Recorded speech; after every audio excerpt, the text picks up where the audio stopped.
Ooh, we are getting pretty dirty. So yeah, it hasn't been cleaned in about 300 rounds of suppressed. So I don't think it likes that. So we're gonna give a couple rounds on steel.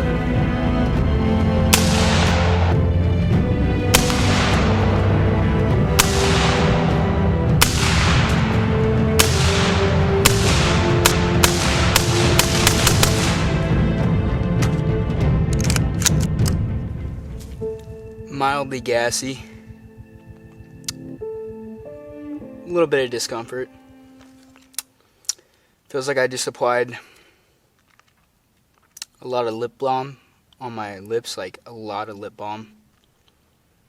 I'm assuming that's the oil from my ejection port.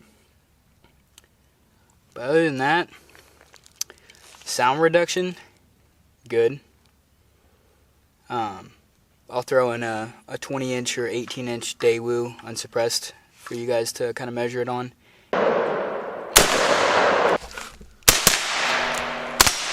Because you can't really tell through a microphone. But for a 10.3 5.56, this is not hot 5.56, but it's not normal 5.56 either. This is a 55 grain M193. Or yeah, 55 or 62 grain, I forget. But it's M193 ball. So, pretty hot, pretty spicy, considering this barrel length and this suppressor. Mitigates the sound pretty well. But other than that, gas to the face. Pretty good amount of gas to the face. It is because I'm using a short barreled, system. This is a carbine length gas system. Just very gassy, I guess, in general, because, it's a lot of pent up gases in there trying to get out. But I've been taking it out and shooting it for about a week and a half now. Gotten used to it. I've gotten used to how it sounds, which is definitely not on the good end of 5.56 suppressors, but it's definitely not on the bad end of suppressors. This was not sent to me by Otter Creek or anything. This is all at the channel's expense, I guess you could say. So this is, actually not, a sponsorship or a review. I mean, it is a review, but it's not a sponsorship, or they're not paying me to do this. I just thought it was the best choice for a 5.56 can, so I went with it. So far, I'm kind of impressed, especially with shorter barrel performance. Like I said, you might see some fireballs in the intro, which I think I would relate that to spicy ammo. I'm shooting anywhere between 62 grain M855 green tips, which are extremely spicy, 77 grain OTMs, AAC, which I didn't shoot only but 20 of those because I was afraid of blowing up my suppressor, which is usually very common with AAC ammo for some reason, which we all know why it's common, but I'm not going to say. Other than that, it's an extremely great suppressor. The sound, I guess, mitigation, reduction, it's not movie quiet. Don't expect it to be movie quiet if you're watching this for a review to buy one. I would go ahead and buy one. It's just that don't expect this thing to be James Bond quiet. I tell that to everybody before they shoot it, because they go through and they expect it all to be like Hollywood, but it's really not. It will actually hurt your ears if you don't have hearing protection. That's if you haven't lost your hearing to grinding metal or welding or construction or whatever. So if you got a little bit of hearing loss, you're fine. You can shoot this without a suppressor, and after the first round pop, you're fine. I mean, if you have hearing protection on, you're fine. If you don't have hearing protection on, if you actually had to use this in a, I don't know, scenario where let's say, whatever. So if you had to use this without hearing protection, 100% you're able to with the short barrel. If I had a 16, 18, or 20-inch barrel, this would sound a lot more different, a little bit different. I just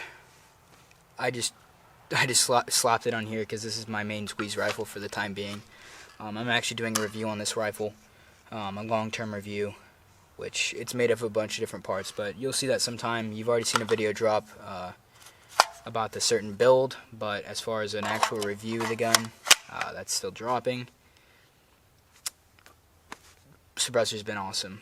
I really think that Otter Creek is one of the cooler suppressor companies, one of the newer, cooler, whatever you want to say. I'm not glazing, I'm just saying some of the stuff that I've seen from them. Pretty cool. Either in the meantime, you know, like a couple months from now, maybe getting a Polo 30, put on some gas guns and stuff. If not a Polo 30, then some, you know, more heavier, longer 30 caliber can, just so we can see some comparisons. Because like most people, when they go to buy a can, they want to go with a universal can, which is 30 caliber. If you watch Hop's video, I think Hop did a video on it, talking about why you shouldn't do that, which 100% that's what made me turn off of getting a universal 30 cal can and just going for dedicated cans for dedicated rifles. So that's one of the things I was gonna yap about. I totally forgot what else I was gonna yap about. But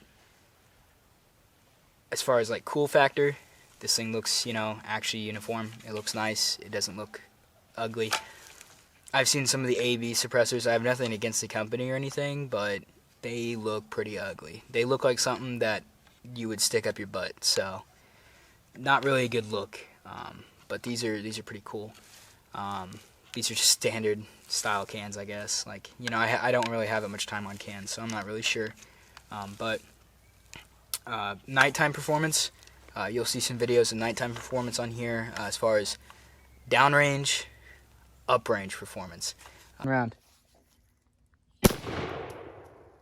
So you'll see right here beside me shooting at night, and then you'll see, you know, two-way range, essentially, like brass vac style. I'm going to set the camera up. You'll see an angle of that, of me shooting at night with a short barrel, because, I mean, you got to kind of lean a little bit of the factors on the con side of, like, pros and cons of this. That made no sense, but, like, you got to know that your suppressor isn't going to be able to stop all light from leaving, like, all expending powder. You got to realize that your suppressor isn't, you know, non-flash, even though it has a built-in flash hider at the top of it. At night it will flash. Every like 10 to 15 rounds it'll flash. During the day, every like 2 or 3 rounds in a magazine, you'll see a slight little pop during the, you know, bright daylight. Which, like I said, you know, you can't really get past that, but you can kind of get past it. It's not as bad as like a titanium can, where it just sparks and sparks and sparks and sparks and sparks. But if you do put like a lot of 22 through these, I have heard that the unburnt powder from the 22, because it's especially dirty, could be the cause of those pops and having the flashes come out the end, because it's burning all the powder from inside the suppressor when it's kicking it out, especially on shorter barrels. So I can kind of see that. That's kind of what it's been doing. All things considered, I would definitely get a Polonium suppressor if I was like a regular person, because I was that regular person that didn't get into suppressed shooting until like a while back, and then I've kind of been chasing that feeling of just shooting suppressed full time, and now I have it now. I assume with the ATF, you know, stopping E-forms or whatever, and then the $0 tax stamp at the beginning of this year, it's going to be pretty hard to get a suppressor as far as back ordering and stuff, and, you know, just production. It's going to take a while to get a suppressor, so the faster you can put it in, the faster you're going to get your suppressor. I won't say that for every single case, but I would just go for it. I mean, you know, your gun's going to be suppressed. You're going to look cool for Instagram, you know, whatever, and it'll just be cool. You get to test the limits of your rifle, too, because it will beat up your rifle faster. It basically speeds up the dying process of your rifle, especially the gas port, your gas tube, everything else, your gas rings on your bolt carrier group, stuff like that. So it will beat up things way quicker, so expect that, especially if you're running on FRT. This thing runs on FRT. I just don't have it properly gassed yet to run, you know, full mag. It'll jam after 15, 20 rounds. It'll go bolt over brass, so it's under gas, or it's just running too quick.